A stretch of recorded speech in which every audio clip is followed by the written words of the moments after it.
మొన్నటి వరకు తెర వెనుక రాజకీయాలు నడిపిన ఆ నేత తొలిసారి ప్రత్యక్ష ఎన్నికల్లో బరిలోకి దిగారు. 25 ఏళ్ల తర్వాత తెలుగుదేశం పార్టీ జెండా ఎగురవేస్తామని చెబుతున్నారు. మరోవైపు మూడోసారి కూడా వైసీపీదే గెలుపంటున్నారు ఆ పార్టీ అభ్యర్థి. ఇప్పటికే 4 సార్లు గెలిచిన సీనియర్ నేత 5వ సారి గెలిచి తీరుతానని అంటున్నారు. ఇంతకీ ఏంటా నియోజకవర్గం? బొబ్బిలి సంస్థానంలో గెలిచేదెవరు? శంబంగి పంచ్ పటాకా మోగిస్తారా? బేబీ నాయన బోని కొడతారా? వైసీపీ ఆధిపత్యం ప్రదర్శిస్తుందా?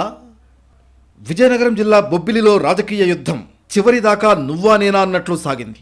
బొబ్బిలి రాజుల అడ్డాలో జెండా పాతిన వైసీపీ వన్స్ మోర్ అంటూ చివరిలో జోరు పెంచింది. బొబ్బిలి నియోజకవర్గంలో వరుసగా 2 సార్లు గెలిచిన వైసీపీ ముచ్చటగా 3వసారి గెలిపే లక్ష్యంగా పనిచేసింది. గతంలో వైసీపీలో ఉన్న బొబ్బిలి రాజులు జిల్లాకు చెందిన సీనియర్ మంత్రి బొత్సతో విభేదాల కారణంగా టీడీపీలో చేరారు. గత ఎన్నికల్లో బొత్స చాణక్యంతో వైసీపీ గెలిచింది. టీడీపీ తరఫున పోటీ చేసిన సుజయకృష్ణ రంగారావుపై బలమైన సామాజిక వర్గానికి చెందిన శంబంగిని దింపారు. దీంతో శంబంగి చినప్పల నాయుడు సునాయాసంగా విజయం సాధించారు. 2019 ఎన్నికల్లో ఓటమికి రివెంజ్ తీర్చుకోవడమే లక్ష్యంగా బేబీ నాయన పనిచేశారని ఆయన సన్నిహితులు చెప్పుకొస్తున్నారు. బొబ్బిలి నియోజకవర్గంలో బొబ్బిలి, రామభద్రపురం, బాడంగి, తెరలా మండలాలున్నాయి. ఈ బొబ్బిలి వేదికగా జరిగే రాజకీయ యుద్ధం రక్తి కట్టించింది. తెలుగుదేశం పార్టీ తరఫున బొబ్బిలి యువరాజు పోటీ చేస్తూ ఉండడంతో ఈ ఎన్నికకు ఎంతో ప్రాధాన్యత ఏర్పడింది. టీడీపీ అభ్యర్థిగా బేబీ నాయన బరిలో ఉంటే వైసీపీ తరఫున సిట్టింగ్ ఎమ్మెల్యే శంబంగి వెంకట చిన్నప్పల నాయుడు పోటీ చేశారు. ఇద్దరిలో శంబంగి సీనియర్ పొలిటీషియన్, బేబీ నాయన నేను లోకల్ అంటూ ప్రజల్లో తిరిగారు. బొబ్బిలి సంస్థానం వారసులు స్థానిక రాజకీయాలను 2004లోనే స్టార్ట్ చేశారు. బొబ్బిలి సంస్థానానికి చెందిన సుజయకృష్ణ రంగారావు 2004లో కాంగ్రెస్ తరఫున పోటీ చేసి గెలుపొందారు. సుజయకృష్ణను గెలిపించింది బేబీ నాయన అన్న విషయం జిల్లాలో అందరికీ తెలుసు. ఆ తర్వాత 2009, 2014లోనూ వరుస విజయాలతో సుజయకృష్ణ రంగారావు హ్యాట్రిక్ సాధించారు. 2019 ఎన్నికల్లో సుజయకృష్ణ రంగారావుపై శంబంగి చినప్పల నాయుడు 8,000 ఓట్ల మెజార్టీతో గెలుపొందారు. 2019లో 79% పోలింగ్ నమోదైంది. ఇక్కడ 2,31,232 మంది ఓటర్లు ఉంటే 1,88,988 మంది ఓటర్లు తమ ఓటు హక్కును వినియోగించుకున్నారు. శంబంగికి 84,955 ఓట్లు వస్తే సుజయకృష్ణ రంగారావుకు 76,603 ఓట్లు వచ్చాయి. 8,352 ఓట్ల తేడాతో శంబంగి 4వసారి గెలిచారు. బొబ్బిలిలో ఓటమి తర్వాత సుజయకృష్ణ రంగారావు రాజకీయాల నుంచి తప్పుకున్నారు. తన రాజకీయ వారసత్వాన్ని తన తమ్ముడు యువరాజు బేబీ నాయనకు అప్పగించారు.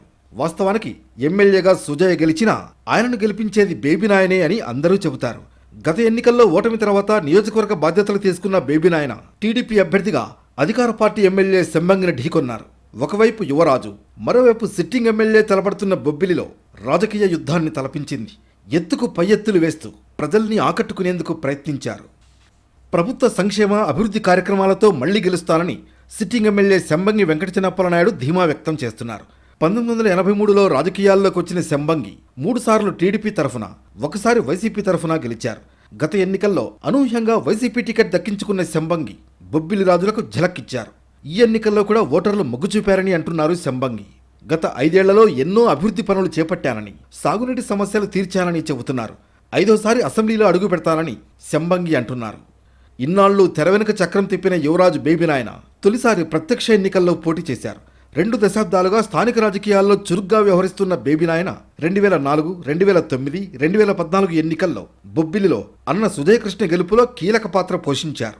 సుజయకృష్ణ రంగారావు ఇంటికే పరిమితం కావడంతో బేబీ నాయన ఒంటరి పోరాటం చేశారు. స్థానిక ఎన్నికల్లో మెజార్టీ పంచాయతీలు, ఎంపీటీసీ స్థానాల్ని గెలుచుకున్న వైసీపీ ప్రస్తుతం దూకుడును ప్రదర్శించింది.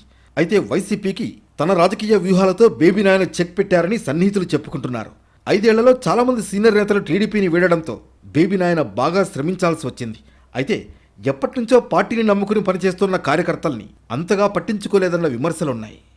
మొత్తానికి అధికార ప్రతిపక్షాల మధ్య తారాస్థాయిలో పోరాటం జరిగింది.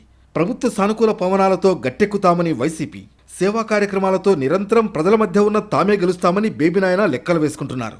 ఈ 2 వాదనల్లో ఓటర్లు ఎవరి వాదనతో ఏకీభవించారో, ఎలాంటి తీర్పు ఇచ్చారోనన్న ఉత్కంఠ మరికొద్ది రోజుల్లో తేలనున్నది.